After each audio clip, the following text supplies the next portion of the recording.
This hulking German-supplied howitzer rumbles out of its forest hideout. It only has a few minutes to fire before slipping back under cover to evade Russian surveillance in the skies above. Ukrainian artillery units are playing a cat-and-mouse game to avoid Russian drones hunting high-value weapons like this self-propelled Panzerhaubitze 2000. Crews, including the 43rd Artillery Brigade Reuters recently visited, say they face increasing harassment from enemy drones, now a staple of Russia's arsenal. This battery commander, who goes by the call sign Lyova, says his unit had been directly hit 4 times by Russian high-tech attack drones.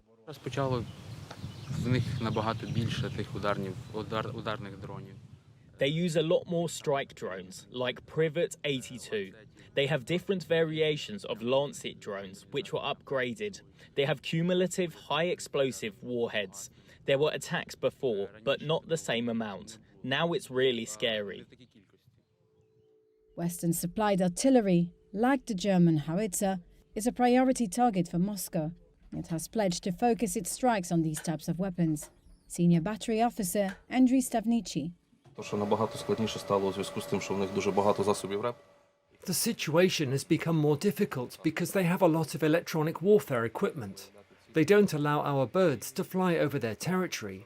Thus, it's harder to detect targets and hit them. The other reason are their kamikaze strike drones. They have an abundance of Zala and Orlan drones.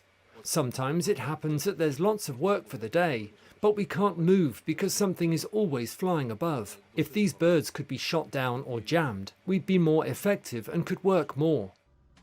Like other Ukrainian artillery units, the 43rd Brigade faces a critical shell shortage that limits the howitzer's potential, forcing it to fire far fewer shells per day. Ukrainian troops across the sprawling front are anxiously awaiting shipments from a long-delayed $61 billion US military aid package. Repairing the vehicle is also a challenge. The availability of spare parts is limited, and the navigation system frequently malfunctions and is difficult to fix on the battlefield. Stavnichi, like many others, is calling for more electronic warfare systems to jam the Russian drones. The main problem here is spare parts and shells. But even if there were parts and shells, you'd have the problem of enemy birds. So everything needs to work together in a system. Electronic warfare and surveillance, artillery. Then our hit percentage would be much higher. This is what I think.